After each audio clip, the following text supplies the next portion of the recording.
Hello everybody! Welcome back to more Arknights lore. Continuing with part 2 of us learning about the history of Babel. I'm presuming how this leads somehow into Rhodes Island. I suppose we'll have to see. But of course, if for some reason you haven't already, go and support the OG creator. Link very top of the description. Yes, please do. Like always.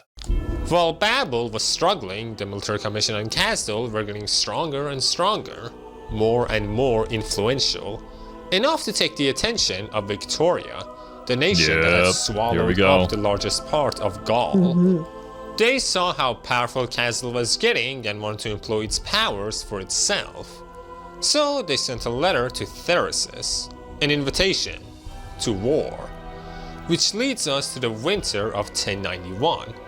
Teresa had taken a few troops to visit Castle in order to talk to the Sarkas. She was going right into the heart of their, quote-unquote, enemy territory, but due to her reputation and her possession of the Black Crown, there was little risk of something actually happening. She had to make her stance clear for the Sarkas. She would not endorse more war. She wanted to grow past the warriors' culture of the Sarkas. The Sarkas weren't just disposable mercenaries that other nations could use. They were more. They should be more. So, for the last time, she wanted to talk to her people. Ascalon followed her and they reached the Scar Market, where the people who would go to Victoria would naturally gather. Ascalon learned a great deal during her journey with the doctor. She too learned to see the world, to appreciate its grandeur for what it was. She hadn't fully found herself yet, but she got much closer. As soon as does anyone ever truly find themselves throughout the course of their life? It's more just a learning process. Always is. Always will be. she sees Scarai, she lunges at him because that is just how she greets people, I guess. He was sending troops to Londinium, the capital of Victoria, and that pissed Ascalon off. But the Scar Market never operated in any other way. War means money, which attracts the damned. The damned fight till the bitter end, and either die and leave their cursed world, or come out much richer than they were before. Theresis was simply going to give the Sarkas mercenaries an opportunity. The Sarkas don't just live in war, they are war. Before things got too heated, Teresa showed up. She wanted to talk to Theresis, but no one allowed her to. Everyone knew that if the twins came face to face, only one of them would leave alive. That told Teresa all that she needed to know. Yikes. Theresis was serious about this. She saw it as abandonment, but the higher-ups of the military commission saw it as progress. Scarai could tell Teresa had the power to kill everyone there by herself if she wanted to. Most wouldn't resist the might of the civilized Eterna. Even so, no one was going to follow her dream, an unattractive power. And if that is how they saw her, Teresa wouldn't change their minds. The choice was always with the people, and Teresa wasn't going to challenge that. For millennia, the dreams of every Sarkas was fighting alongside their kings, for the kings of Sarkas never abandoned them. The king was their hope, their shining lights. And on that day, they abandoned their lights. They all felt guilt and bowed to Teresa, but they weren't going to change their minds. Teresa herself was also guilty. She had promised them peace, hope, a new future, and she failed. Yeah, very much so. It's understandable from both sides. This really sucks. Also, the artwork so far for this whole Babel event have just hit every single piece. Yeah. Like that one was super 100%. powerful. Yeah. And plus the context behind it too, like bowing in respect, but this is who we are. This is what we do. I'm sorry, but we can't follow your ideal. Man. God, the walk of shame. I think that's probably been worse than a walk of shame. Honestly, yeah. That's rough. Like working so hard to make your people, I guess, put them in a better place within the eyes of the world, and this is just there's just nothing to show for it. Nothing at all except hate. Damn. I'm glad I'm not Teresa. So she had no right to change her minds. There was only one thing she could do: see her warriors off to their next battle, even if she didn't endorse it. Afterwards, she left the Scar Market for the final time, ready to head back to Babel. Theresa saw everything, along with Manfred. Theresa always knew that this day would come, but he could not hesitate. This was the answer he found, and he would go through with it. All he had to do was go to Londinium. Still, Theresa's speech did manage to convince a few Sarkas to follow her. Some truly were tired of war. One of them was a woman by the name of Julie. She was the kind of Sarkas common in the Scar Market. Mercenary, homeless, and uneducated. She didn't really understand Theresa, but she would still rather follow her than to join a possibly endless campaign. A thought shared by the many Sarkas who decided to join Babel on that day. And so Theresa started her journey back home to Babel. On the other hand, as soon as she left Babel for Kasdal, Babel itself got attacked by Sarkas extremists. Bruh. The Kasdalians still loved Theresa, they still believed in her, and they wanted her back. But for that, they decided to attack Babel so that Theresa would return to their side. They would Yeah, because that's exactly how it'll work. Let's destroy the thing that they worked on for all these years, and they love and cherish, so that they'll come to their senses and come back and join us. That always works out well. It sounds so silly when you say it, but god damn it, have there been so many times, it doesn't even have to be at a historical event, just interactions between human beings, especially within relationships, that go this way? I imagine, like, you know, you see like the pictures of like girlfriend dumping out some guy's comic book collection or something. Right? Yeah. It's like me or the books, and every single time, the guy will always choose the books. Whatever it is that they love and cherish. I mean, it's been with them much longer than you have, probably. Especially when it's a scenario between like me or the dog. It's always Get out of my house. You can't, like, if you would put someone against the dog, then they lost as soon as they put themselves in that position. Exactly. Like, did you truly love that person if you force them into this sort of ultimatum? Did you really intend the best for them? I don't think so. I think you're just being selfish at that point. And yeah, you can just expand that exact scenario to countrywide problems, to civil war itself. Same basic principle. We still don't get it. We're still very human. Or we're still very sarcasm in this instance. be branded as traitors, but as far as they were concerned, it was for the greater good. This, like...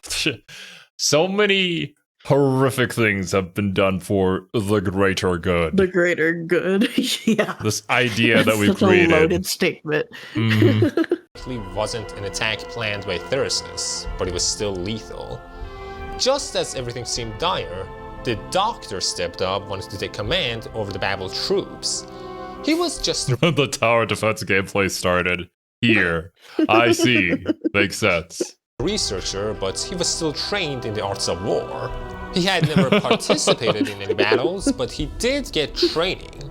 And thankfully, and possibly, scarily, he was a prodigy. They lost a few troops, but overall, it was an outstanding defense. The Doctor in lore is a prodigy. The Doctor, when I play him, doesn't know what he's doing. I'm sorry. The Doctor, when I play him, puts his troops in the worst locations possible. Yeah, and then I retreat them, and I'm like, oh shit, I got away 60 seconds. Oh no. What have I done? I'm trying my best. I'm sorry. Still, this scared the Doctor. He had never seen an actual war before, and suddenly he took control of people and led them to their deaths. You've received training before. This doesn't mean that you have experience. And, you know, we see war in the news, in video games, but I don't think that will ever replace actually experiencing war and having that No, weight of other people's 1000%, no. lives at your beck and call. And any wrong decision that you make can lead to so many people never returning to their families. I don't know. I don't want to be in that position. No. He had only trained through simulations up to that point. Here, he controlled real lives. Either way, this was the day that Babel and the military commission became hostile towards each other. Until then, it was a are they not type of thing. Now, they were actually enemies. The twins were finally, fully separated. I mean, we know Teresa died Winter somehow, of so 1092. By this gonna point, end well. Babel was much stronger than it was before, thanks to the Doctor. From the older members like Ascalon and Oda, and the new ones like Scout and Mantra, Babel was growing. Even so, there were still traitors amidst the ranks. There were some Sarkas that didn't like the Doctor. As useful as he was an outsider. He wasn't from Castle. He wasn't a Sarkas. Everyone wanted Babel and the military commission to get along. They should have gotten along. So, who do people blame? they were created to get along. However, they were originally created as two different organizations, which I feel like sort of defeats the purpose. The intent behind it was right. The way that it was gone about was not. And we're still even running into the same issues here. It's like, oh, the Doctor's not Sarkaz. Why should we listen to him? You're the little organization that was meant to unify people. We're supposed to be having conversations and talking with each other. Oh, goodness gracious me. People like the Doctor, people like Kelshi, they were the ones who widened the gap between the royal twins. It didn't help that the Doctor, being the main commander of Babel, was always in fights against the military commission, forced to kill a bunch of Sarkas. Babel was going from a mostly Sarkas organization to a more multicultural one. More and more non-Sarkas were joining, and few Sarkas were leaving/turning into traitors. Even worse was that recently they have been getting attacked by mercenaries not belonging to the military commission. They knew the tactics of Manfred. Some of these new attacks weren't the kind he would do. Who was this group? They didn't know. It didn't even matter at this point. Babel was getting stronger, sure, but it was facing harder and harder challenges. One of these was the presence of catastrophe, one bigger than expected, killing Babel, military commission, troops, and even civilians alike. All due to this new mysterious reckless group that fights without safety. Ascalon tried to take one alive, but they blew themselves up. She found a patch which contained a Babel medal and a military commission badge. Someone who was working for both sides at one point. So, who are these rogue Sarkas? Likely ones that have basically given up. Sarkas that belong neither to Castle nor Babel. Sarkas with no home and no desire to live. Not a singular group, but a bunch of Sarkas that were too tired of all the political tension. At least, that's how I viewed it. At one point, the Doctor gets close to a dying, infected Sarkas. He had to see it for himself, the life of an infected fading away. Teresa joins him and comforts the dying infected until his last breath, as he faded into a cloud of deadly dust. The Doctor was supposed to be an expert when it came to Originium, yet this was the first time that he had seen an infected die. He wanted. Yeah, this was something that I said in the previous part where it's like, did we know this was a side effect? We still don't know yet what the purpose of Originium was, and if this maybe was potentially an intent behind it, and if not, then I understand the Doctor's feelings of wanting to see with my own eyes, right, the things that I've caused to other people, what I've done, so I can, in a way, accept it, while also bearing that. To save the man dying in front of him, but Even if it did, would that truly bring salvation? The infected in front of him was too infected. Life would be a misery for him. If the doctor really tried, he could save him, but that would only delay the inevitable. Originium was never meant to be this. It's meant to save people, and yet it's killing Terrans. What does that even mean? What does it even mean to save someone? If he wants the best for Terra, what should he even work towards? Teresa, seeing his displeasure, tries to comfort him and even tries to use her black crown to make him feel somewhat better. She could use the Civilite Eterna on him if he so wished. But he didn't want to feel better. He simply wanted to make the right choices. Interesting. You mind if I mind control you? I'll make sure that you feel a little bit better. You can forget about this. No thanks. Right. Was created to save people. However, I suppose the new residents of Terra currently just so happen to be very incompatible with Originium. I'd have to assume then. Maybe other people, like the Doctor, are just kind of straight up immune to it and benefit from it? Maybe? The Doctor hasn't been feeling well.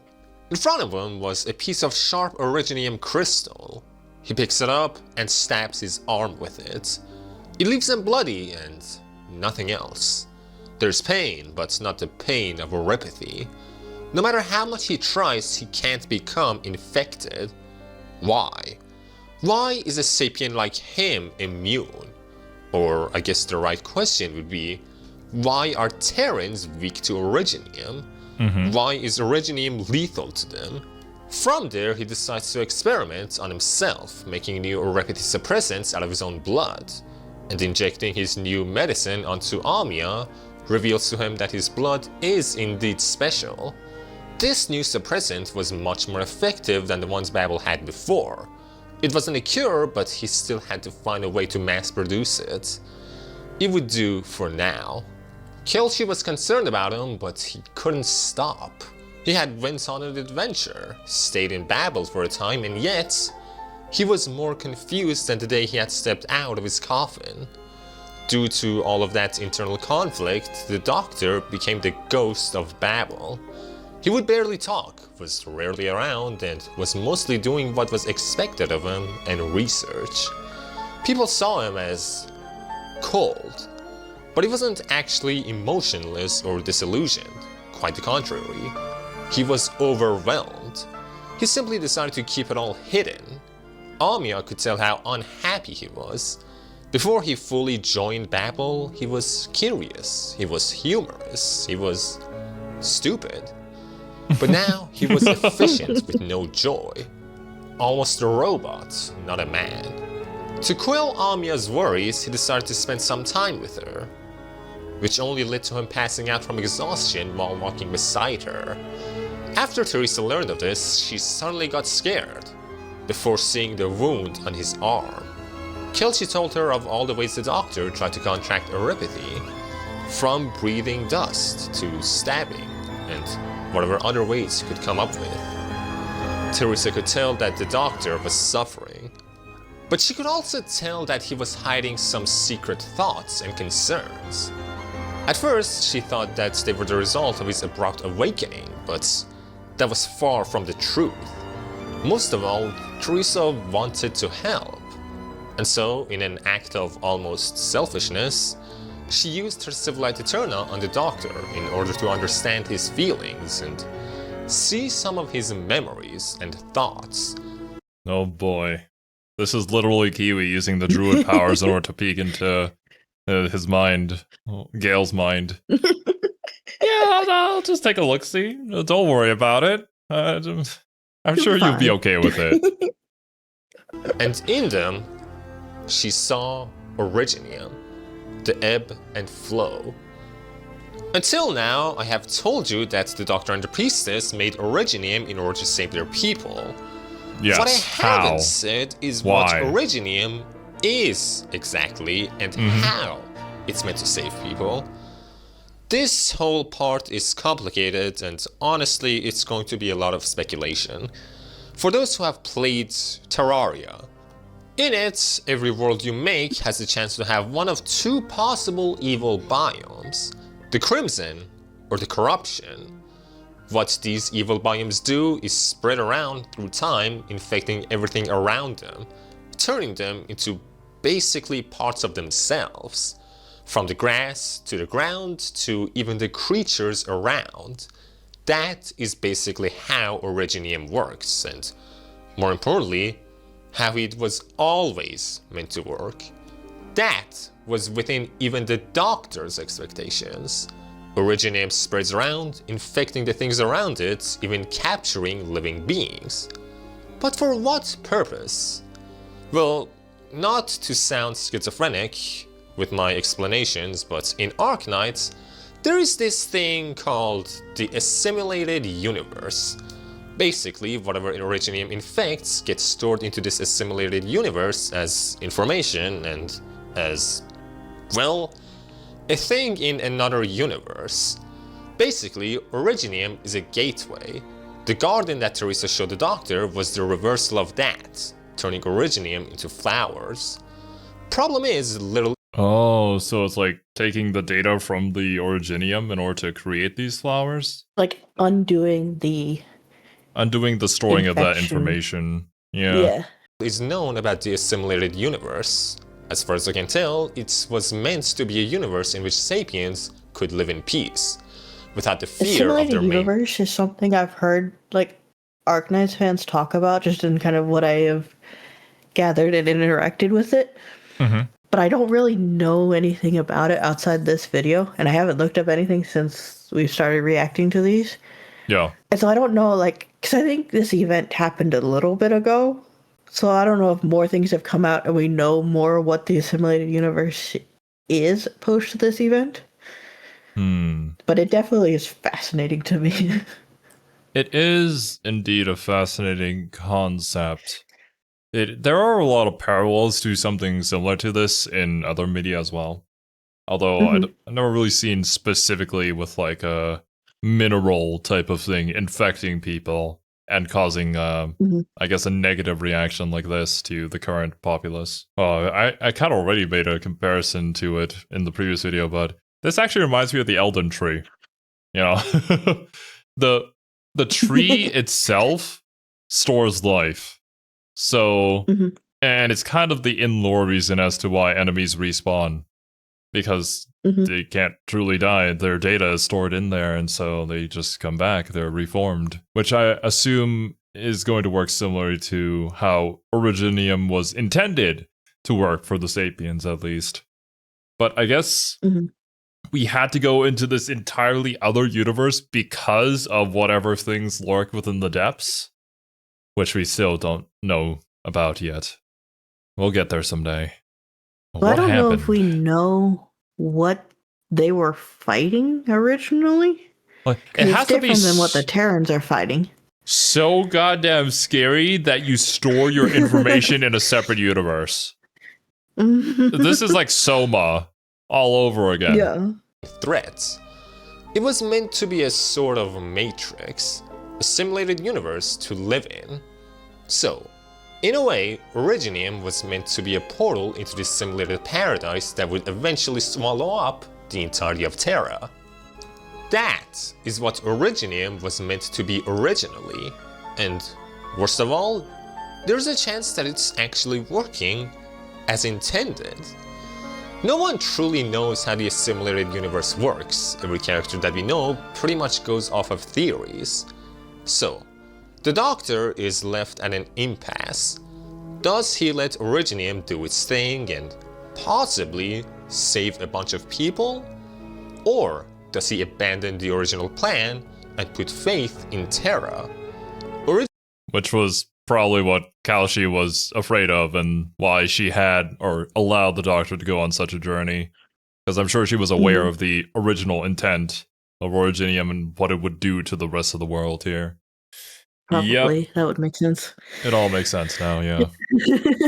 Originium wasn't meant to bring pain, but That doesn't mean It that has. it isn't succeeding at its primary purpose. Maybe the people who die to telepathy go into this simulated heaven, or maybe they just die painful deaths for no reason. Well, that's also because we're working off theory. We don't actually have a way to go into said universe to check it manually, right? That this is actually working. Damn. Well, this is one hell of a gamble. We must have really been at the very end of our string. There was literally nothing else we could do. What was it that caused us to do this? I don't know.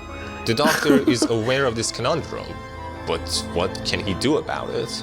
What path That's such a hard should he choice choose? too, because it's like he started this. Like his hand is part of what put this in motion. So it's like, how much is sunk cost fallacy? Where you're like, well, I guess I should see it through to the end because like this was the original plan. Versus like, I don't even know if it's working. Is it worth it once you actually see the cost of it? I see. Is that why it's a gacha game? Damn. To really feel like the Doctor. Man, I've invested too much into this matter. I gotta keep on going. or do I stop so that I don't have to suffer? So that my wallet will stop suffering? Regardless, though, yeah. It's the really tough choice. I don't know what I would do. Because, yeah, from one point, it's like the suffering of so many people has already occurred. The suffering of many more people are going to occur. But if this works, then nobody has to suffer again, ideally, potentially, in this simulated world. But I don't know if it works. It could just be killing everyone. Yeah, it could just be making life worse. And yeah, with the Doctor in his current state, I completely understand. I wouldn't be able to sleep. Like at this point, has Originium killed more people than any catastrophe has? I wouldn't be surprised. The catastrophes are still founded in Originium, though. They're like storms through Originium. The catastrophes too also count towards the Hellcat. Oh boy, man, my KDA ratio is going off the charts, man. Faith in his people, or faith in Terrians? As far as the priestess told him, Originium had to cover every speck of land and even time in order to succeed. But can you trust the priestess? Is she a trustworthy character? That seems to be the big question, and I don't think so. And then the other question is, I don't know they're that well. What about all the other Seems sapiens? sketchy at best. Are they still I just don't like know. locked in cryostasis there? Back where we were? Is everybody still I alive? don't know. A part of the Doctor saw it as death.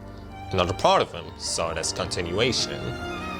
Of all the things I Soma. just said, Teresa could only figure If out you know, a you know. fraction before the Doctor's own mind started to infect Teresa's. The Doctor's mind was infected, but it didn't have telepathy. What that meant, who knows? Before things could go bad, Kelty pulled Teresa out of her trance, saving her from having her mind assimilated into another universe. Interesting. So he was infected, just not in the same way that Terrans experience infection. I guess So yeah. potentially that might have been like the process of being assimilated into the other universe. I would have to assume. I don't. Well, it's definitely an abstract concept. I'm not sure how that will work. Does it teleport the physical body? Does it take the soul of the person and store it? What does it take as data? Is it not even the original person, but just simply a copy of said person that will now exist No. in this assimilated universe as a simulation? So many All questions. great questions. Yeah. Within the Doctor's mind, Teresa witnessed a prophecy, a future, a land covered by Originium. There is some sort of fate, and if a civilized Eterna could witness it, then it is also the only thing that could change it. If she didn't like it, she had to be the one to change it. Again, all she saw in the Doctor's head was a land covered in Originium and also That heard some sucks. cryptic words. She didn't actually figure out what Originium is or what it was meant to be. So, half of what I just went over, Teresa doesn't know about. After a bit, the Doctor woke up to the relief of both Kelchi and Teresa. There were some revelations, but not enough.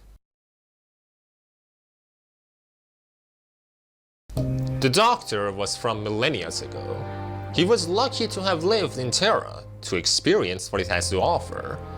Even so, at the end of the day, he was not Terran. He was an alien. The people of Babel were not his people. He lived a full life as a researcher over 1300 years ago. 1300 years is a long ass time, even if technically it's still the same planet that you lived on. It is not the same planet anymore at this point in time. Hell, even human beings, say you meet your best friend that you haven't met after 7 years, they are a completely different person from who you once knew as your best friend. So, an alien is an apt description for the Doctor. He is literally Captain America. He is the hero out of time. He made friends, he made discoveries, and he worked towards a noble goal. He lived a much longer life with his own people. The Originium project was his life's work. It was his everything. So halting it, or even delaying it, might ruin everything that he had built. It might actually give Kelchi, Teresa, and Anya the life he himself had promised them, the life he so desperately wanted them to have, and the life he had to sacrifice the work of his people for. The outside, alien, eldritch, celestial threat that threatened the Doctor's race still existed, whatever it was. His people did everything they could to combat it, and the best thing they could come up with was Originium. And then my question is, my people had to combat against these, the thing that would completely wipe out our existence. So how are the Terrans here? How are they surviving? How are they living? Where did the threat go? Yeah. Is it just oh, those guys went to sleep. Well, this isn't fun anymore. I'ma leave now. What? Maybe. What happened? Was Galactus I'm going to eat this planet? And then he's yeah, nah, today I'm full. I'll go eat a different planet now. I'm not sure. Because then, right, if I'm the Doctor and I'm I created this Originium in order to save my people, and yet, it's only caused suffering and people still live anyways, then what was I even doing this for? What if I had just not done this? Would the Sapiens just still be alive? Well, I mean, civilization would probably fall by then, but regardless, was it really worth it? I don't think there were many of them left by the time he went to sleep. I'm not sure. I would have to assume we got to the choice of making this assimilated universe to escape because we were actively being hunted down, and yet life still goes on. It could just be, that the whatever threat killed off everything that remained that they could see and moved on, and so life came back. Maybe. After a large fire takes down an entire forest, right? Eventually life comes back to it. Yeah, I suppose so. Or maybe they just didn't have an appetite for the animal girls. I'm not really into that. Terra have.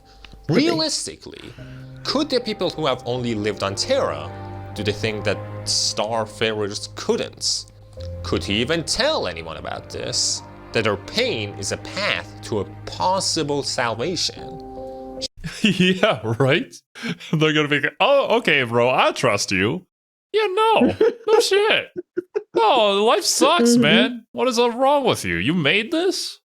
Oh, God. He loved the people of Terra. He truly did. But he knew that it was only a matter of time before the thing that wiped his race out would wipe out the Terrans as well. So, the only thing he could do was hope that the Originium project succeeded, that it wasn't just killing people for no reason. He had to hope for the afterlife provided by Originium. Otherwise, he would break. What is the selfish thing to do? Keep lying to Babel about his goals, hoping that they are legitimate? Or throw away the last vestiges of his people's work, only because he felt compassion towards the people of Terra? He didn't know what to do. But before it was all too late and out of his hands, he had to make a decision. Do bad for the sake of good.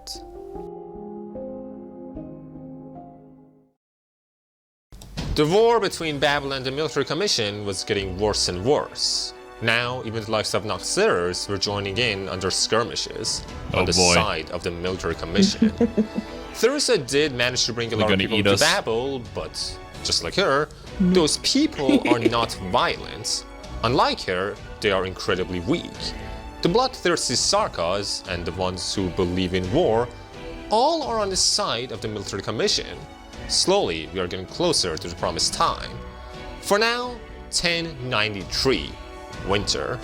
The Doctor arranged a secret meeting with Theresis to talk to him face to face. They both knew about each other but had never seen each other. No one from Babel knew about this meeting. It was only between two war generals in front of the statue of Theresa and Theresis. There was a time that Theresis was Theresa's sword. They were working towards the same goal. The only reason why Babel still stands is because the military commission has never truly been against Theresa. This has always been a fight between the twins. Casdell started the war, but it was always built on the backs of two overly charismatic twins. Theresis was the only Sarkas that was enemies with Theresa. So, what about the Doctor? Is he an enemy to Theresa, or something else? The Doctor managed to decipher all of the military commission's witchcraft, gaining access to all their battle plans. And yet he kept it all a secret, and only recently has been telling Babel about his findings. He knew of Theresis' plans, and he knew what Theresis needed. Theresis wanted to take his troops to Londinium as contracted mercenaries, and then take over the whole city, and eventually all of Victoria from within. He never planned on making the Sarkas into complete mercenaries. He wanted to force the world to accept his people in the most forceful way possible. The Doctor could give him access to— I mean, it is a realistic way for his people, in a way that they could very easily accept much more than Theresa's way. I mean, but in the end, you're still conquerors, not equals. Yeah. And maybe that's the only way we can live. If the world views you as monsters, then why be anything else, right? Be the most powerful monster out there. I can see that. I can't agree with it, but if I was in that position, I don't know. Because obviously Theresa's plan did not work. It had quite a few flaws in it. And reality is cruel. The technology that could control Originium unlike anything seen before. All Theresis had to do was one thing: destroy Babel. Let Theresa in on his plans, unifying the Sarkas under one banner. Theresis wasn't convinced. He needed to know the Doctor's motives. So, the Doctor told him pretty much everything that he needed to know. One of the things that Sarkas can do surprisingly well is necromancy in different forms. So, one of the main ways they can get stronger is by finding the corpses of old, dead gods and powerful figures to control. The most powerful of them all. The Doctor asked Theresis, "Have you ever wondered why those gods died?" It was amusing in a way. Everything that he had kept a secret from Theresa, Kelshi, from Babel, he was revealing to their greatest enemy. It's much easier to share your burdens with an enemy than a close friend, I suppose. Okay. Do I have this straight? The Doctor was like, you want to know who killed the gods? Me. Was that literally what he just said? Is that what exactly what he was implying? That's what it seems like. God damn. Okay, bro. I didn't realize you were that cold. Oh. The other, I guess, would be like maybe it was the threat that he was fighting and like saying that there's a bigger bad guy out there, but I don't know. That's kind of it seemed like he was saying. Maybe, yeah. I mean, obviously we don't know the exact text here, but we're going off of this summary. But yeah, it's pretty badass. At the end of the day, either way, yeah, it's a ballsy statement. It's a baller move to say to your current enemy right now, yeah. One on Terra could understand what he was going through. None of them could conceive what choices he had to make. So, he gifted Theresis with the means of creating the Shard, a device capable of controlling catastrophes, but that was not enough for Theresis. He wanted a more direct involvement from the Doctor. Wait, did the Doctor give them the knowledge to create the super destroyer machine that they use to glass the planet, essentially? Or just place catastrophes wherever they want? I think this backfires immensely. Or maybe it's all according to Keikaku, who knows? If he could look away and leave his sins to others with no shame, Theresis wouldn't do what the Doctor asked of him. If the Doctor wanted to spare members of Babel, sure, he could do that, as long as they surrendered and scattered. But Babel would exist as long as Teresa existed, and Teresa would never give up on her ideals. Letting Teresa live and destroying Babel was not possible. The Doctor was being a coward. If he was going to walk over Babel, he had to go all the way. The only other way is if every last member of Babel died, leaving Teresa with nothing better to do. But Teresa wouldn't let that happen. If the Doctor wanted his help, he had to slay Babel's king, Kazdal's king, Sarkaz's king, Teresa. The Doctor tried to come up with another way of keeping Teresa alive, but it was pointless. For the sake of the Originium project, Teresa had to die. For now, Theresis would let this alien, this god dictating the fate of Terra, live. For now, he allowed the Doctor to do that. But eventually, Theresis would strike the Doctor down as well. He asked him if there are others like him. The Doctor said no. That was good. That meant that there was only one sinner whose sins Theresis had to judge. For now, Theresis left him alone with his thoughts.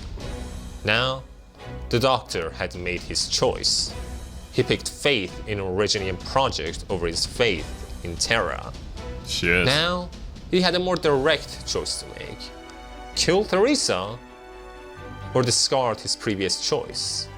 By now, the answer to that question... for your player character. The sunk cost fallacy really setting in here. Yep. We're really not a good person. It's hard because it's like, in his head, he sees this as doing the right thing to save people. Well, he knows it's the wrong thing, but it's going to ultimately lead to a greater thing. So he's willing to do it. It's an ends justify the means kind of mentality. But yeah, he said in the last video, it makes sense for him, being much more like a man of science. Still, it feels bad, man. Feels really bad. It does. It does. Oh boy. And unfortunately, especially in situations like this, when you're put in that leadership role, and you have so much responsibility in regards to the fate of so many others, there's going to be times where you do have to be the evil dude. You do have to be the bad guy in order to make sure that the majority live. I'm just really glad I'm not a part of this universe.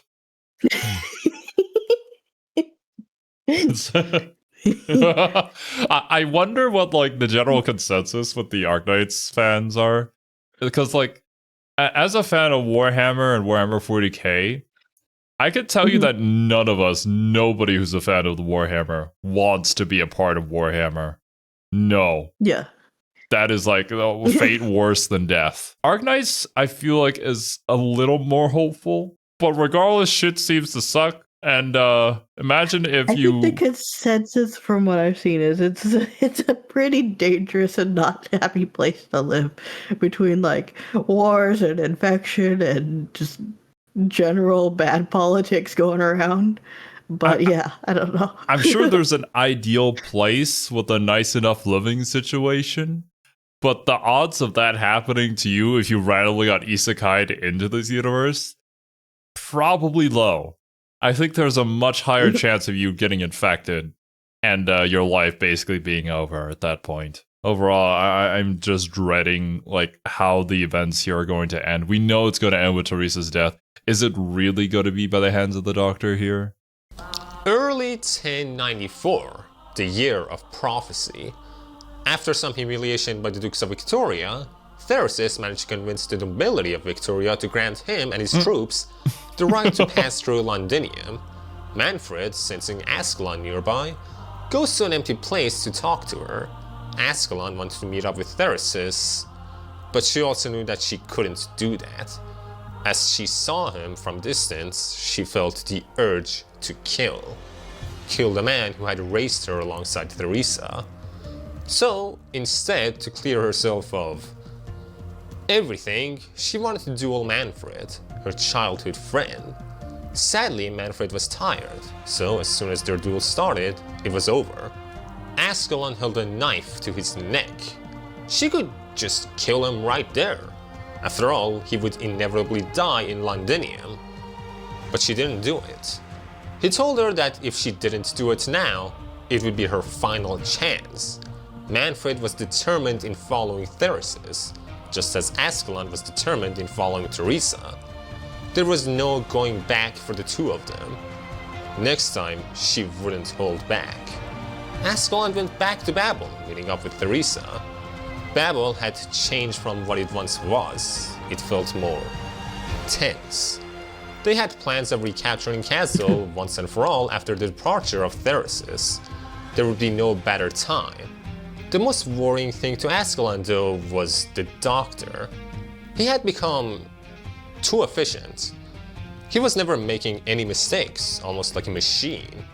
That was good for a commander, but Ascalon knew him as a person too. She had traveled with him when he had woken up. She had to monitor his adventures. She liked the idiot with faceplant I on the wonder floor if much she ever showed up and actually joined, or if she was just literally telling him the entire time. Yeah, I'd feel like eventually that would happen, but maybe not. Maybe she's just too much of a antisocial. Doesn't want to talk to people. Every single time she talks to somebody, she just gets the urge to stab them. Yeah. At least that seems like what she's been doing this entire time. I don't know. She rarely asks questions. more than the ghost of Babel. And intuitively, she felt like this wasn't the time to recapture Castle. Theresa managed to convince her that this was a grand opportunity, but Ascalon couldn't help but feel anxious. Spring of 1094, Theseus' army had settled into Londinium as its military. It was only a matter of time before its conquest began. Babel had one last thing they could do to prevent that: spies and rebellion. They had to send a few troops back as spies in the military commission and start a rebellion at just the right moment. For that, Babel decided to send Julie and a bunch of other Sarkas into the military commission. They would most likely die, but if they did manage to succeed, it would alarm the Victorian dukes, forcing them to eject the military commission out of Londinium. Theresa had wanted to see her off herself, but Ascalon lied to her, telling her that Julie had already left. Instead, Ascalon herself saw her off, gifting her the clothes that Theresa had resewn. Having Theresa see off one of her soldiers into basically a death mission was too much for Ascalon. As you can tell, everyone in Babel was pretty much miserable. 3 months later, it was time for the siege of Castle. Something was wrong. Theseus had left too many flaws exposed. He had almost abandoned Castle. Still, Theresa trusted the Doctor to manage any surprises that might come. According to calculations, only 40% of Sarkas were actually living in Castle. The rest scattered across Terra as mercenaries and the like. Someone had to unify the Sarkas, and two Casdals couldn't exist at once. Either Theresa or Theseus had to rule, not both. Outside of Casdal, in its outskirts, Ascalon was walking about. Surprisingly, there was an ambush waiting for her there. Why? She couldn't tell, and the person who ambushed her was Scarai. If you remember, I talked about how Scarai at one point saw his demise. He knew that on this day he would die. As a Cyclops, he had seen his own future, and he knew that his murderer was Ascalon. So, instead of trying to run away from his fate, he ran towards it. Not because he accepted his death, quite the opposite, but because he wanted to get this fight over with and survive.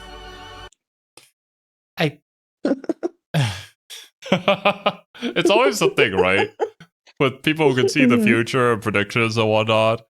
More often than not, the things that you do to prevent that from happening are usually what end up causing it to happen. I don't think Scar is making it out of this one, unfortunately. He wanted to change his fate. If he was right, the people who can see the future are the only ones who can change it. So, they start fight and... he was right. He managed to change his destiny. Oh shit. Ascalon couldn't kill him. He couldn't kill her either, but still, he managed to live even if injured. No prophecy is eternal. All prophecies are mere calculations. Impressive ones, but not actual fates. Just as the land covered by Originium that Teresa saw was but a mere prophecy, he sees his mercenaries approach his injured form, the people he had controlled for a long, long time. The people who he had raised. Those people were now pointing their weapons at him. No one had bought them off. This was simply a good opportunity for promotion. If Babel won, they could present his head as a boon. If Babel lost, they could go back to the Scar market and someone could get promoted into the new Scar-Eye. Scar-Eye chuckled. It was a good plan. He managed to beat fate, to forgo prophecy, only to die at the hands of the system he had created. A fitting end. Remember the poem I went over near the start of the video? The one that's about the rise of the 6 heroes? Well, there was more to it. Spirit's Rift, giving birth to betrayal. An assassin in the heart of Tempest. Them I saw from afar. A sword to slay the Regent King. A spear to pierce the Royal King. Legend ends as justice calls, to righteous fates the mighty falls. The assassin is Ascalon. There is no question there. As for the rest, I believe it's about the death of Teresa and possibly Theresis. It might be nothing, but if I had to guess, the poem as a whole is about the entire reign of Teresa. We all know what's going to happen, so let's continue. In Londinium, Julie started her rebellion, fighting the military commission with her fellow Babel spies. At first, it was a battle before Theresis stopped it. He wanted to face them all by himself. Teresa was risking her life in Babel. He had to do the same here. On this day, one of them had to die, be it him or Teresa. In Kasdal, Babel's forces were decisively winning. They even managed to raise the flags of the old Babel offices. Both in Kasdal and Londinium, things were intense, but both sides were not losing. It was time for the Doctor and Teresa to enter the city themselves.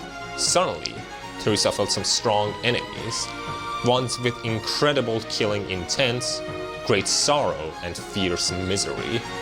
The military commission Assassins, a group of assassins that had carved out their skins, cut their horns, and destroyed any part of their body that might reveal their identity. They weren't meant to be remembered. They didn't want to be remembered. They were no heroes, even if they managed to kill Teresa. So... I mean, I guess it's standard fare for assassins when it comes to these more, I guess, grim dark universes, where they're going to get recruited from a very young age for one specific purpose and made sure that regardless of what happens, they can never be traced back to whoever originally hired them. Par for the course, regardless though, hardcore. The two main Babel members had to stay under landship. Doctor knew this was coming, but had no plan to counter it. So he told Teresa to hold on while he went to control the landship's defense systems. So he left Teresa to handle the still far away but approaching assassins.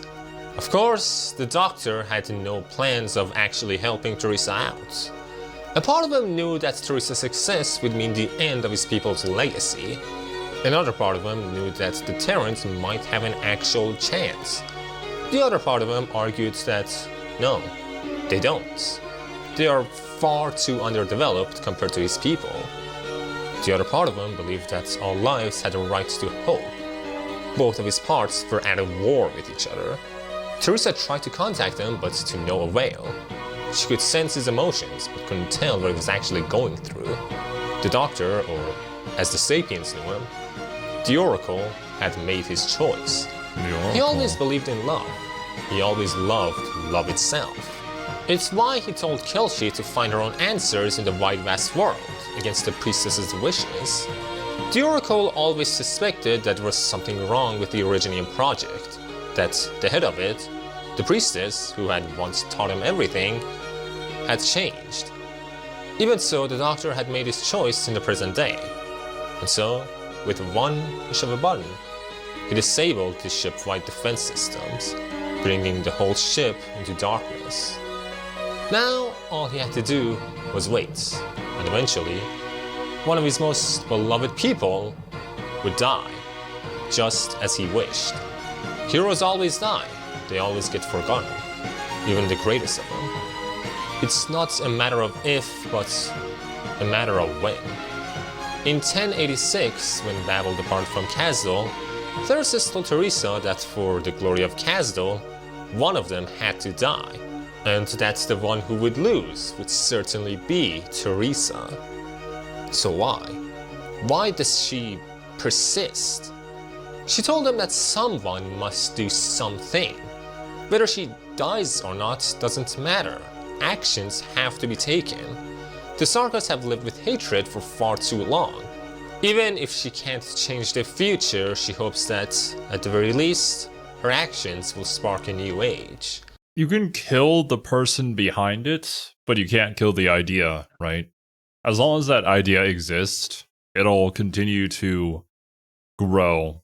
Potentially not in the exact way that you had envisioned it, but it'll carry on into the future if there are others left to remember it. I mean, I see it from Theresa's point of view, right?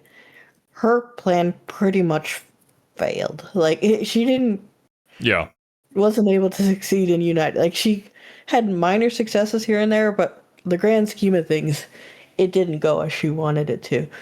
So it's like, if her death is inevitable, all she could do is hope that something of her original goal, like, would spark in other people and keep going. But, like, yeah. Well, that's why we have all the other people a part of Babel who we had educated about this, who also agree with that idea. We have Kalshi, who obviously is still alive, I'd assume, during the time when we're playing the game, which is far, far into the future from here, I'm assuming. So, yeah, that basic idea, I think, still lives on, even if it's not in the exact same form as it was originally. Well, like, you see it in people, like, I would assume Oda and Ascalon, but especially in Amiya.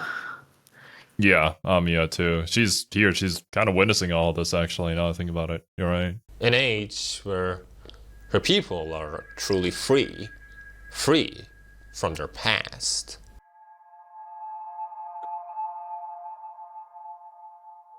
The assassins were underway. Theresis had told them that someone would help them, and he was right. Seamlessly, they were getting closer to Teresa. In the landship was also Amiya. She had been reading a storybook and wasn't exactly aware of what was happening out there.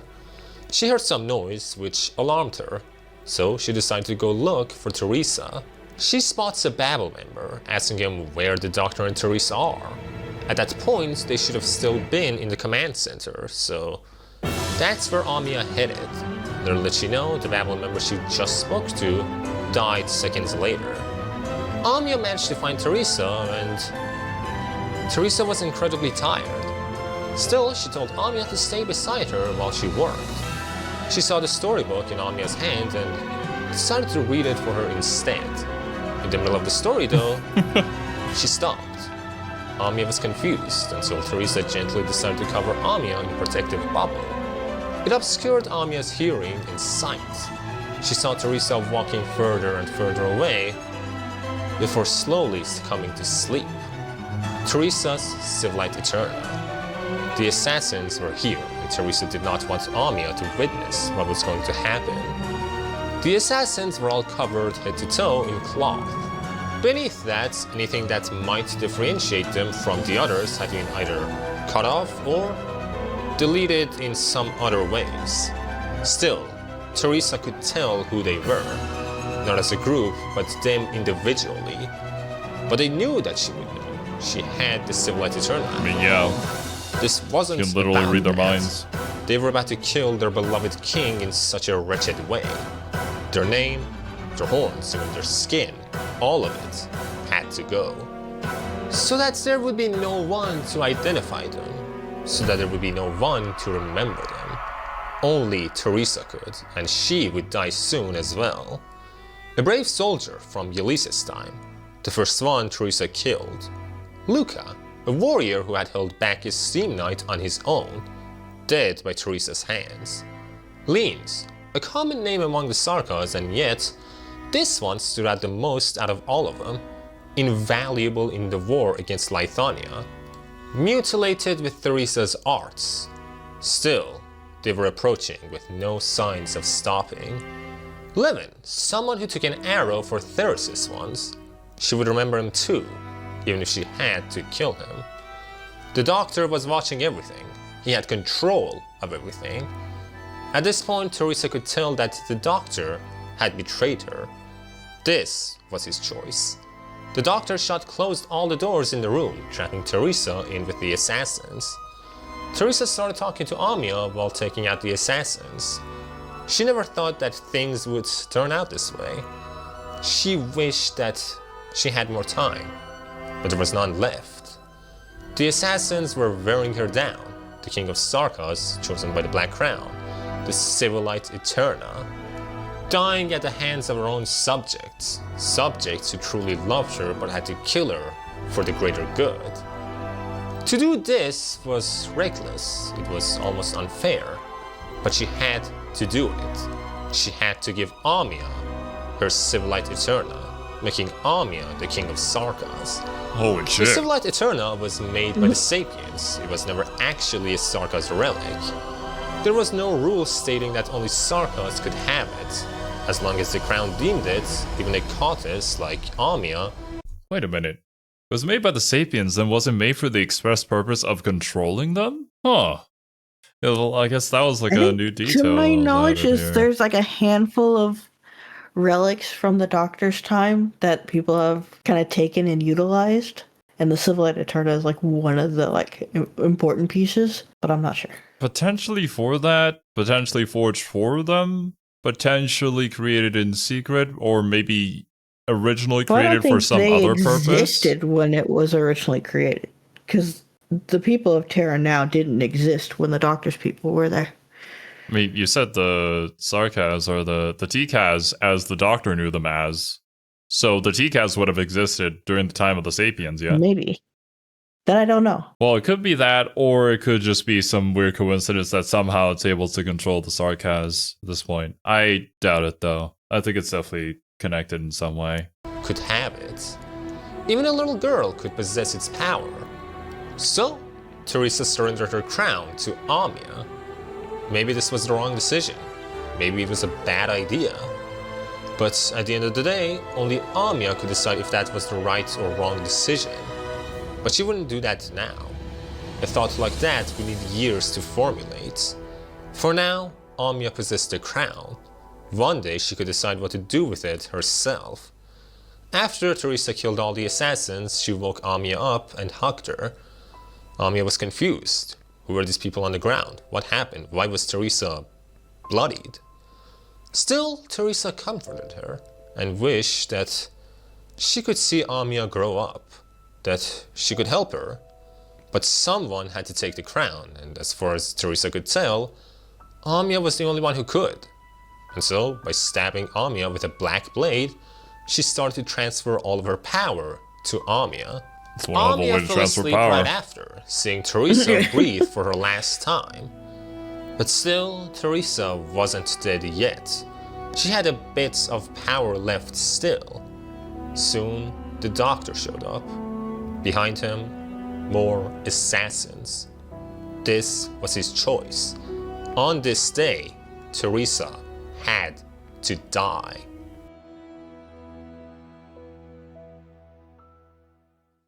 Teresa took down the final assassin in the room, leaving only her, the doctor, and Amia alive. There was nothing else that the doctor could do. For the sake of his own people, he had to take Teresa down. He asked her if she hated him. He had hurt Amia. He had hurt Kelshi, everyone who trusted him. Teresa was angry. I guess you have to assume too, potentially his own people were theoretically in the simulated universe or whatever it's called. So it could also be like he's trying to save them still at the same time. My understanding was that there were multiple people within like the cryostasis boxes or whatever that the doctor was in. Because at least in the picture that was shown, there was multiple of them, but I don't know exactly how it works, obviously. I know there was definitely a lot of coffins in the picture. I don't know yet how many people, if others. That's it. This is such a feels bad moment. I don't know how I feel anymore playing as the doctor, waking up and seeing Amia. Yeah. It's like, what have I done? Still, the doctor assured her that everyone would be safe. That's the deal he made with Theresis. He only needed Teresa to die, and no one else. Still, he wouldn't abandon the people of Terra. Yeah. The Originium project had to succeed, but the doctor would do whatever he could to find a way to save the people of Terra. But he knew that everything he was saying was simply his way of coping. Teresa knew that too. She could tell that he truly wanted to save Amia. He wanted to rid her of Oripathy. He couldn't abandon the girl in front of him, even if, eventually, everything and everyone that Amia loves would get swallowed by Originium. He loved Amia. He loved Teresa. He loved Terra. But to do good, he sometimes must do bad things. That is where that ideology got him. He couldn't truly abandon anything. If he let the Originium project go, he could live a simple life on Terra. If he fully opposed Teresa, he could have forgotten about his own misdeeds, but he couldn't abandon either of those things. So he suffered as a result. He was there in front of Teresa when he didn't have to be. He was still indecisive even after everything was said and done. He was too empathetic to abandon anything, but also not greedy enough to fight for all of it. Too scared to look for more information. Still, Teresa was glad that the doctor was who he was. He had enough love for the world. He was the poison that sickened Terra, and also its antidote. So Teresa touches the face behind the mask, looking directly into the doctor's eyes. He was crying. He knew that he was weak, yet he still came to see Teresa. So Teresa would trust him. Before the transfer of Civilite Eterna managed to take all of her powers away, she used her arts on the doctor. She started going through all of the doctor's memories, unraveling all of his threads, and subsequently shattering them. The doctor could understand that I see. So that's why you wake up with amnesia, huh? Mm-hmm. Oh my god. So she did this as, I assume, like an act of kindness because of this, like, weight that he was bearing on himself. Because of all these, I suppose, complicated emotions in regards to so many different things that are happening right now. And the choices that had to be made and obviously the weight of everything. I think that's part of it. I think it's also probably a way for her to still fight for Terra, too. Because at this point, the doctor has kind of made his choice into continuing with the plan to have Originium take over everything. So it's in a way of like resetting him to potentially get him attached to this world yet again to redo that decision. I do enjoy a flawed protagonist. I do too. What we're doing here feels very much like Nier. It does, yeah. And I love that game, so yeah, yep. I'm really into this. I figured you would be. I started going through some of this stuff. I'm like, nah, I know Zero would be into it too. It's a hell of a like damned if you do, damned if you don't situation.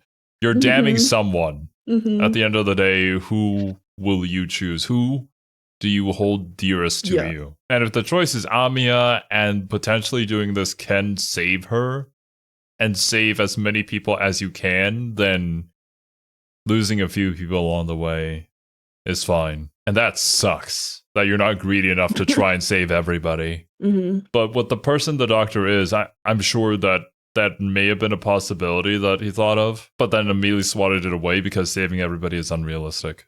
That's just not going to happen. Still, I hate it though. I hate everything.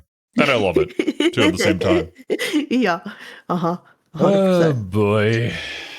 Something was being done to him, but he couldn't tell what. So, after taking away all of his memories, she looked at the doctor and told him the same words he had told Kelshi all those years ago. Find yourself. Holy shit. Wow, okay. I mean, I'm just sitting here listening to all this happen. I'm already tearing up. Imagine if you're playing it, right? And then you have to confirm to turn off the defense systems to damn Teresa to death here? God damn. I can't imagine, yeah. Every memory that the doctor had, wiped clean. Every I know tragedy. you can go through the past events, so I'm like, I know I'm not strong enough to go through them with my current units, but I'm like, I'm kind of excited and dreading the time when I can't go through some of these. Oh, yeah. Because, oh boy. Same here, honestly. I'm sure someday, still in the beginning parts. And I see like a lot of the criticism that people have when it comes to, I guess, the onboarding process to Arknights. The very first chapter doesn't explain a whole lot, and it's pretty damn boring so far. Not gonna lie. Yeah. The reason why I'm sticking with it is because I know of more context here, and plus this amazing story with our origin. And now I think about it, a lot of the waking up scenes and the way that people react to the Doctor in the very first chapter are starting to make a lot more sense now. But yeah, if we don't have that context, I understand why I bounced off the game initially. If I had known it had this story, of course I'd be here. I'd probably be a super high level, super invested into the game, but yeah, this way it's too late. Every liminality, every happy memory, all dissipated. Teresa knew that the Doctor was benevolent, that he was surprisingly emotional, so she took her revenge on him and gave him a gift. By taking away his memories, she took away his biases. To her, the memory doesn't shape the person. So, she gave him another chance to live again, to experience Terra. This time, with no prior bias. If he was like that, he could find another solution to everything. He could find an answer that is his own, and not of the Sapiens or Terra. Yeah, that's a good point. To not have that burden of your people, the ambition of your people. Make your decision, find who you truly are, and then whatever you decide then, I suppose the world will just have to accept. Kind of just a literal blank slate to kind of review the world and form your attachments and priorities. Bias towards Terra this way, but again, this was also revenge. And with that, the both of them fell down. Finally, Teresa was no more. Right after, Kelshi found her way to where Teresa had died. Worst part is, part of Kelshi always feared that this would happen, that the Doctor would betray Teresa. That's why she was anxious about waking him up. Yeah, I mean, Kelshi was being created by the Doctor. I'm sure she knew the Doctor probably better than anybody here. Babel was basically no more. Suddenly, Amiya woke up and started talking to Kelshi. Except it wasn't Amiya. It was Teresa temporarily borrowing Amiya's body. She was dead, and the Civilite Eterna was the only reason why she was here. But this wouldn't last long. She could only stay for a little bit, just enough to tell a few things to Kelshi. The Doctor wouldn't be waking up anytime soon. He was too damaged after what Teresa did to him. To have him recover, Kelshi had to find another coffin, one like the one he was first pulled from, and store him there for a few years. Kelshi had to guide the new Doctor. If she did, the doctor would guide them to salvation, even if at this point Kelchi wasn't really feeling like helping the doctor. Another thing was that Teresa always believed in the unification of Terra. She didn't give her crown to Amia on a whim, she had a reason. If she didn't, another Sarkaz would inherit the crown instead. But to break the cycle of hatred, the possessor of the Civilite Eterna couldn't be a king of Sarkaz. Actually, it couldn't be a king of Terra either. They would have to be the king of civilizations as a whole. Eternal light of civilization. Civilite Eterna. Amia didn't have to know it right away, but eventually she would. On another part of the world, Theresis could tell. Teresa was dead. You could feel it. The people sent to screw him over failed. Nothing was going to stop him. He would gain full control of Londinium, sending the Sarkaz into another war of hatred. Before truly disappearing, Teresa warned Kelchi of Theresis. Someone had to stop him, no matter what. Otherwise, there would be no place for the Sarkaz in Terra. Someone who didn't manage to talk to Teresa for the last time was Ascalon. She was furious, broken, wailing. The traitors had to pay. They had to suffer. For they took the person most important to her away from her. In this path, only death would remain for her.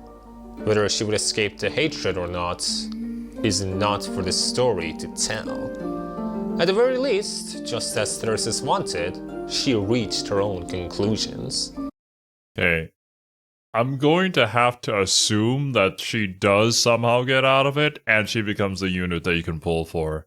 Because otherwise, I don't know. Unless we're doing the whole thing where... For all units you can use. Because I think I've seen Theresa's unit. Intriguing. I don't know how lore-wise sure. he would kind of, be working with you in Rhodes Island.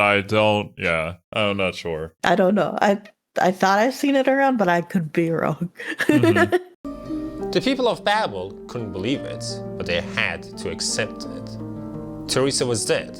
The world was going to change. For good or bad.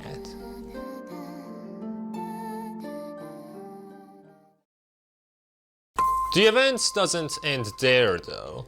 There's one final chapter after everything, so let's go over that as well. Teresa was in the process of clearing the Doctor's mind of all memories.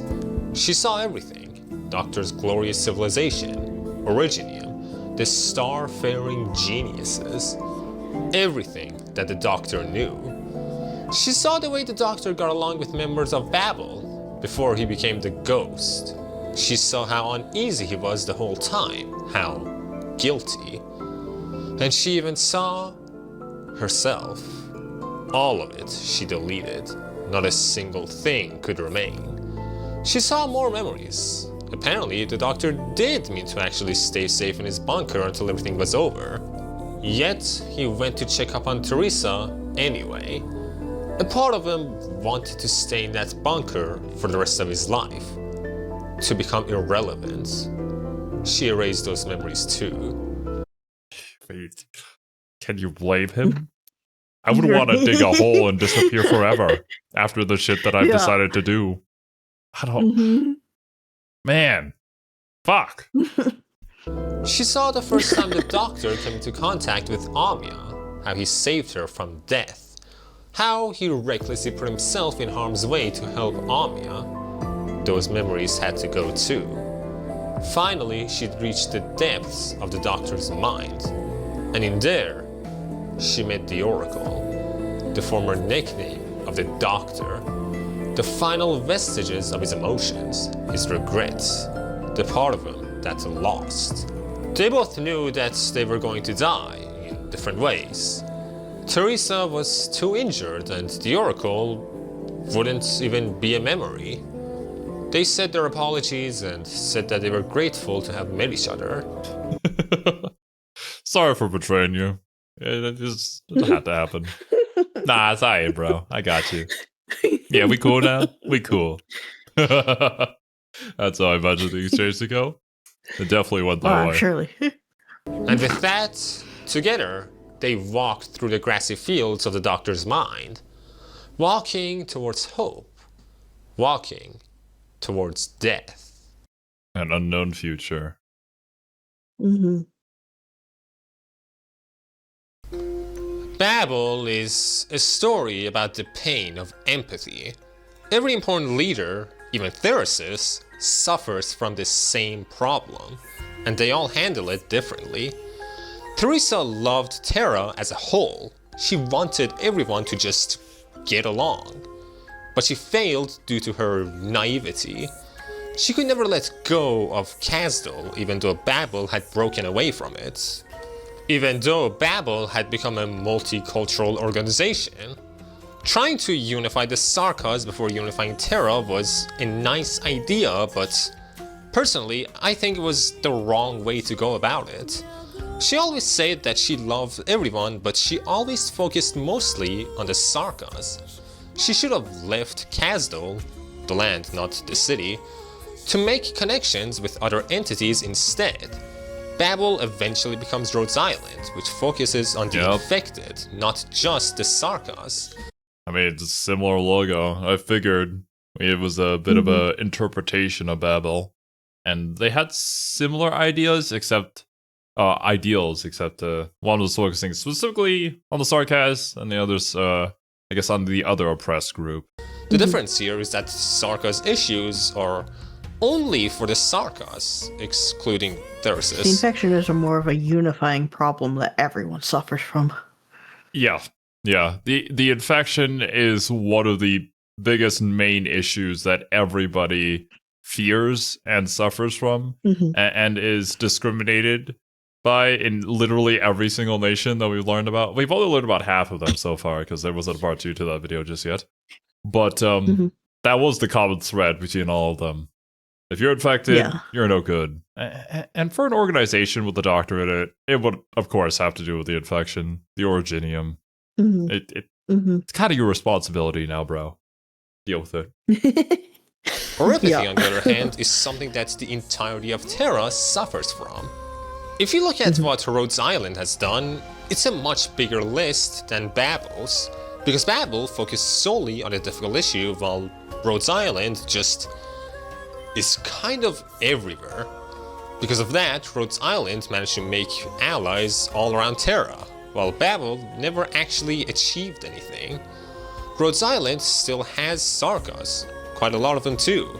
Yeah. What I'm trying to say is that instead of unifying the Sarkas, Teresa should have increased the Sarkas' reputation. She should have left Theresis alone and actually stuck to her pacifism. She hated war but continued to engage in it when she really shouldn't have, when it wasn't profitable in any way. If she had truly fully adopted her no war rule, she could have gone much further.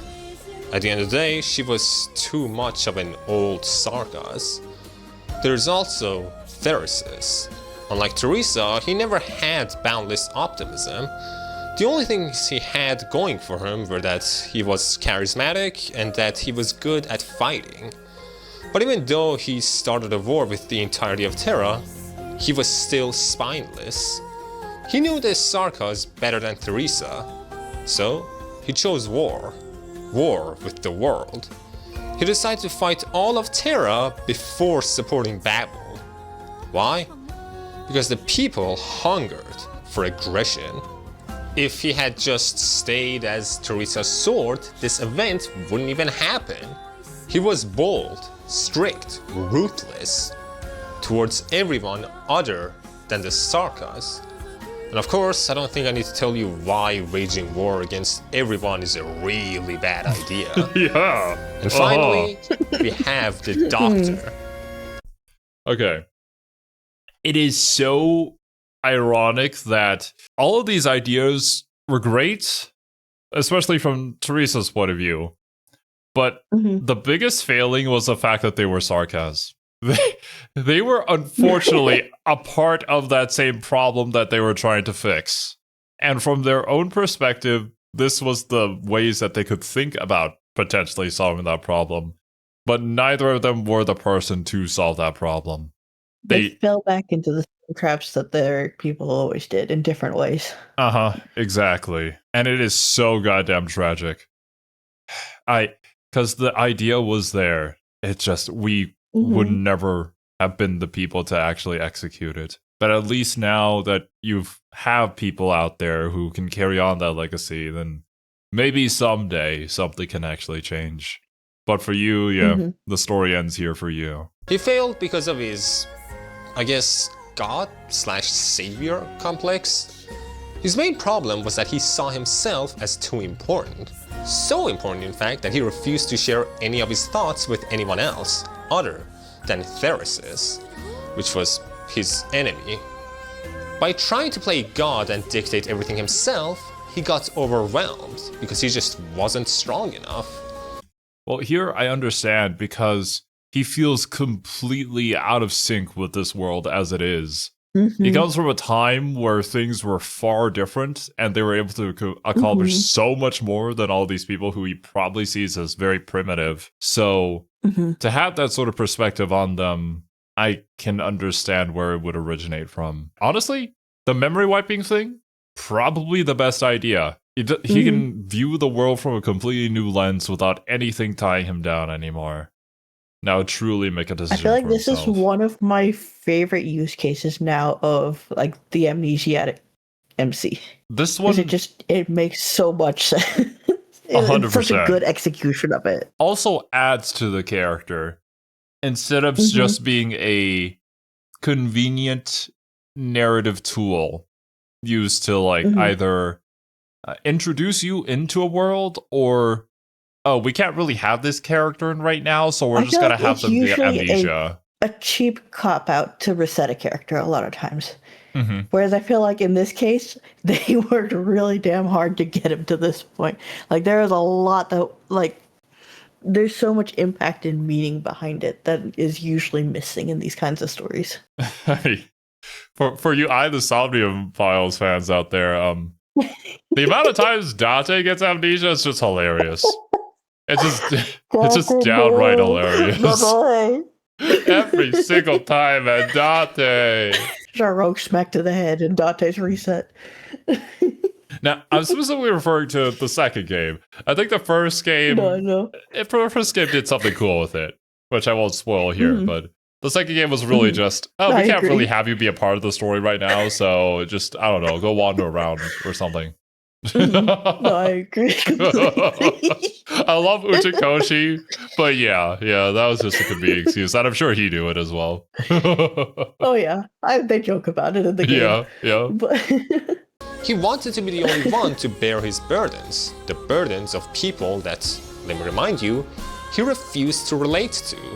He never considered himself as a part of Terra, and yet chose what he thought was the best course of action for it as an outsider.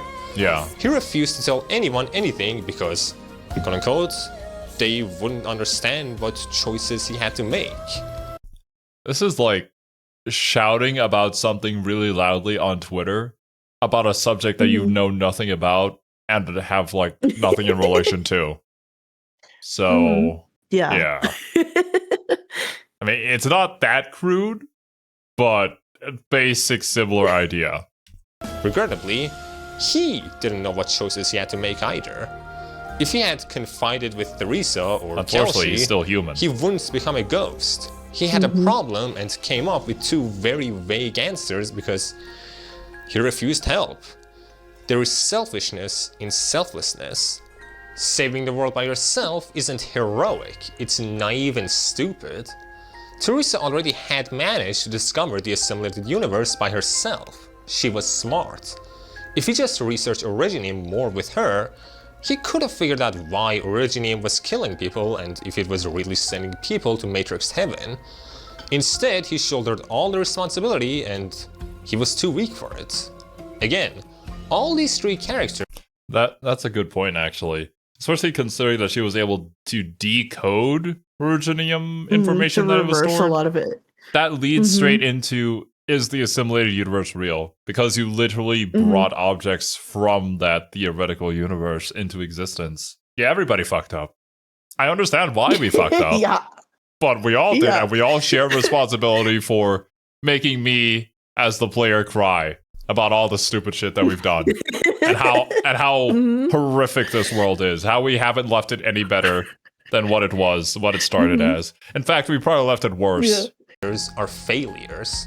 Teresa preached all about unifying Terra, but never actually did anything for that, instead focusing solely on Sarka's issues like all the previous kings before her. Rhodes Island managed to do more in 5-something years than Babel did in decades, because it branded itself on a more general issue. Theresis never truly wielded any power. He was always controlled by the nature of his people. He always lectured Ascalon about her lack of real ideals, but his own ambitions and methods were always shaped by the Kasdilians. He did what Kasdil wanted, not what Kasdil actually needed. And the Doctor was somewhere between the two. He had the overwhelming love and empathy that Teresa had, but was also pragmatic, like Theresis. But he alienated himself too much, so he never actually related to the people of Terra. Actually, he refused to relate to them, choosing to love them from afar. But he also loved his own people and wanted to keep their legacy alive.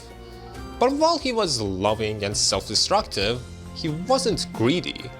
Maybe he could somehow keep Originium useful while helping the Terrans. Maybe Originium didn't have to cover the whole land of Terra as a whole. Maybe the assimilated universe could exist alongside Terra. Maybe he should have questioned the priestess more. Either way, their flaws led to tragedy, but also a new chapter. At the end, Babel wasn't worthless. It birthed Rhodes Island. The Doctor wasn't just a liability. He later on becomes the main protagonist of Arknights.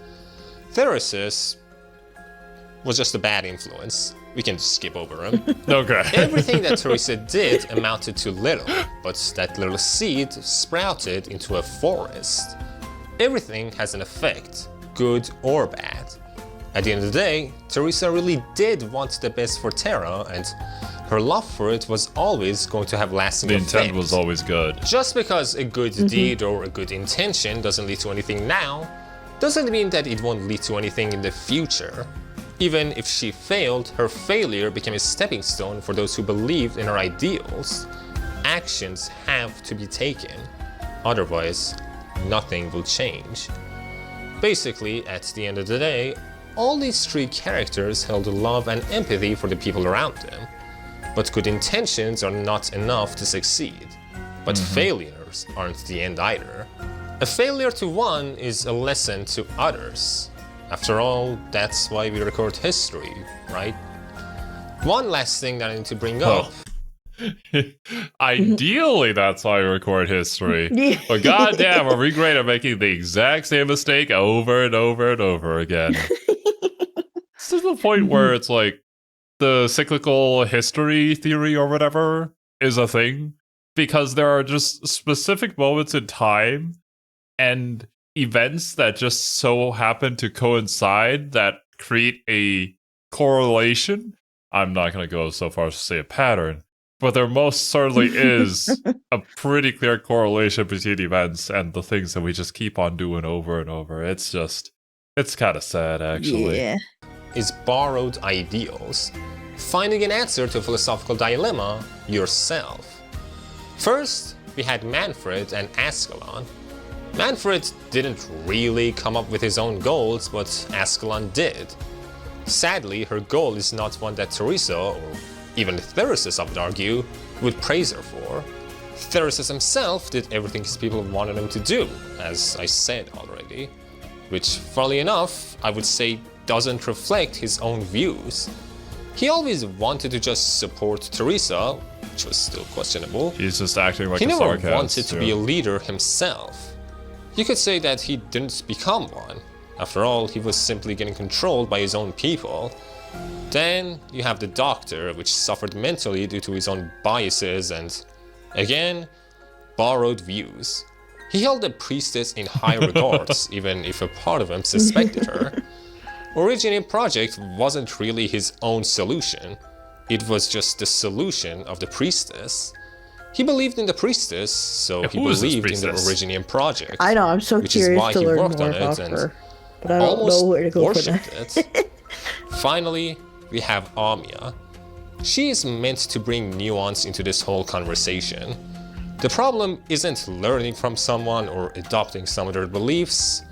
The problem comes from solely inheriting someone/something's viewpoint and nothing else.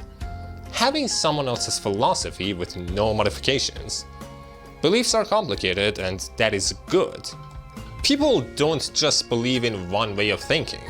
For example, two nihilistic people can have wildly different ideals for life, even though they both adopt the same general mindset.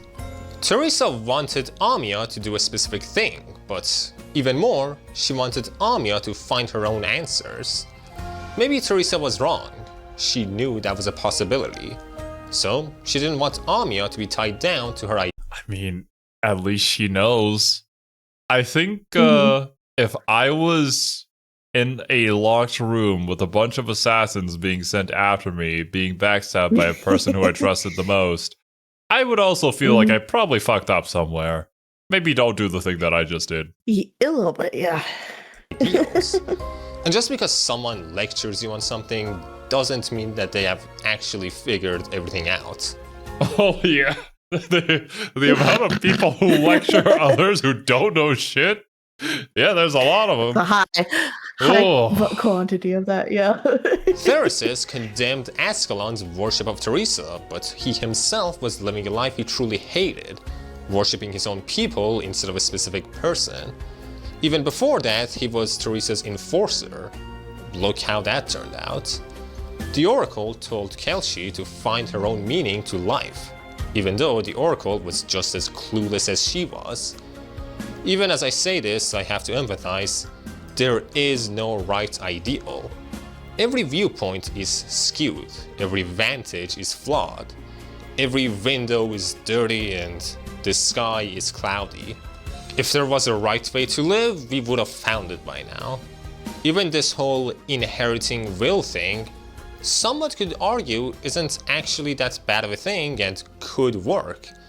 Of course, it could. Anything can work.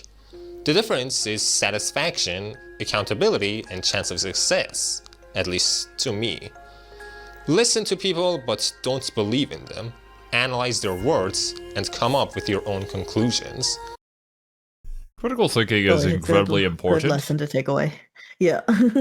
And I feel like it's not taught often enough. That, or we just completely forget about it, or don't know how to critically think anymore. It's stories like this that I love because it teaches us to think this way, to think for ourselves, to analyze all these mistakes that people have committed in the past. Like, this is a fictional story, but a lot of this is based in things that do actually happen. Yeah. So how can we learn from it, right? How can we improve ourselves? How can we improve the human condition to treat others better, to be a better version of ourselves? It's arguably one of the most important takeaways is to be able to have like real thought and think for yourself. To not just take everything that's been told to you and be able to digest it and separate what's important from what is like false, right? But nah, I'd rather scream at somebody in the YouTube comments because their opinions about my favorite thing were slightly different from mine, therefore I hate them. No, how could you? To blindly believe in something is to throw away all sense of agency and critical thinking. It's exhausting. It can be really annoying, but trust me, it's very, very worth it. The random thud. I always end my videos like this, but this video took way too long to make. I can Had imagine. some complications, but now yeah. it's here. This is also my first video after hitting 1K, so that's Oh pretty yeah. cool. As for Babel, while making this video, there was only one thing that really bothered me about his plot. Amia. It feels like she just was kind of shoved there. She's there, From yeah. before the event, we know that Amia is the king of Sarkas. But the way we actually get there doesn't feel satisfying. Like, why was she even on the land ship? Babel goes to war and decides to bring every liability with them. Like, what is wrong with Babel? Couldn't they just leave their patients somewhere else and come back for them after reclaiming Castle? Why did the crown even accept her? Was a 10-year-old really that worthy? And then Rhodes Island makes her CEO? What the hell, Kelshi? In the base game, she starts at 14 years old and is the boss of Rhodes Island. It just feels weird. Does the crown really have to give her that much power as a 14-year-old? Most of these problems would be fine if she was just older. Maybe I just hate kids, I don't know. Either way, Amia inheriting the Black Crown was the only part of Babel I didn't like, because it felt railroaded and forced. I wouldn't be surprised if we work backwards given here. I don't know everything surrounding it, but I can kind of see what he's saying. I get the feeling that potentially Arknights originally started as something, and then it evolved into something else over time as we started to figure out what we were going to do with the characters and how we could bring the story in a certain direction. And that's also probably Most why long working stories like this are like that, yeah. Yeah, the first chapter so far has just been incredibly boring because maybe we just don't have a good enough flow yet to the story or an idea for it, really. I get it. I understand. It is a valid criticism that I do agree with somewhat, but I wouldn't hold it against the story, and I don't really think it takes away from the story too much to the point where it just loses its meaning, you know? Which is weird because, again, I knew it was going to happen. Most likely, plans were scrapped and changed, and this is what we were left with. Other than that, though, the event is great. All the characters are interesting, there's a good flow, and interesting philosophies. Other than that, not much else to say. Like, subscribe, hit bell, dislike, comment, whatever you want to do. Now that that's out of the way, I can finally go ruin my life and read LB7. What? Okay. Oh, good for you, man. Regardless, awesome video. That was super fun. Yeah, it's fantastic. Yeah. The events of Babel was such a gripping story. I think I just witnessed like absolute cinema here. This really isn't something that you expect from a gacha game, of all things. No. I guess I'm so used to gacha games just having such superficial stories at this point that it's really cool to go and just see something with such just awesome like world building and storytelling. It's very different. One of the more interesting protagonists that I've seen so far in a gacha story too. And they don't even have a face. We've never seen their face. I'm pretty sure. Maybe there is a bit of an event where that happened, but I'd assume no, because that is kind of like the intent for the character. Such a unique character when it comes to a protagonist being sort of I guess, morally gray in that aspect. Very incredibly morally gray, especially considering the fact that they were potentially, well, they quite literally are the origin of so much suffering in this world. Yeah, no, when I was just interested in getting into Arknights because I'd seen it around and I just wanted to kind of see. This was one of the first videos I watched and they got me freaking hooked. I'm in. Also so refreshing to see that like not every single female character that you meet is just madly in love with you for no apparent reason. Yes. I'm so tired of that trend. I get that you want to sell the character to me, but like give me an actual interesting character with a story that I enjoy, and I will be invested in them much more than throwing them at me for no reason. You just give one-dimensional, that's just them flirting. It's like, okay. And they may even be an interesting character, but every single time they interact with you, they just become, I don't know, just anime waifu number 2 or 3 or 4, and it's just, These characters are cool. These characters have depth. Yeah. Some of them even just straight up hate us or fear us because of who we are and what we've done. And yeah, that makes a lot of sense. And that's what makes Yeah. me more intrigued in them. Man, I Mhm. want to know their stories now. Because I'm assuming Ask-A-Lot at the very least is probably still around. I'm pretty sure she is a unit you can pull. Like, the amount of design they put into her character, yeah, definitely. That's a gacha unit. I would imagine. Yeah. Mm-hmm.